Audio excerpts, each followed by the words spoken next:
et une femme qui a été divorcée. Elle est en période de viduité. À savoir qu'une femme divorcée qui est en période de viduité, elle reste toujours la femme du mari. D'accord? Ouais. La femme qui a perdu son mari, elle est en période de viduité, donc elle doit observer une période de viduité de 4 mois et 10 jours. Durant cette période, a-t-elle le droit de voyager durant cette période, hein?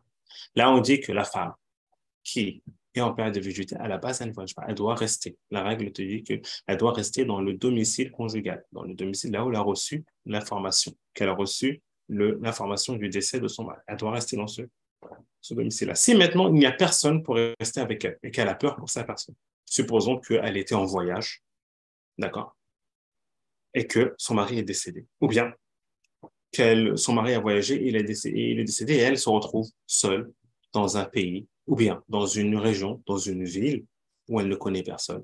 D'accord? Il n'y aura personne pour s'occuper d'elle si elle a des besoins. Elle a peut-être peur pour sa personne de se retrouver seule dans cette zone-là qui est peut-être une zone à risque. Dans ce cas, on dit oui, elle a le droit de voyager pour se rendre dans un lieu sûr et y passer et faire sa période de gratuité. D'accord? Dans le cas contraire, on dit non. OK?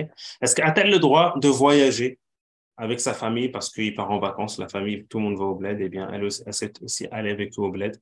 Là, c'est pas permis. Je parle pour la femme, encore une fois, qui est en deuil, hein.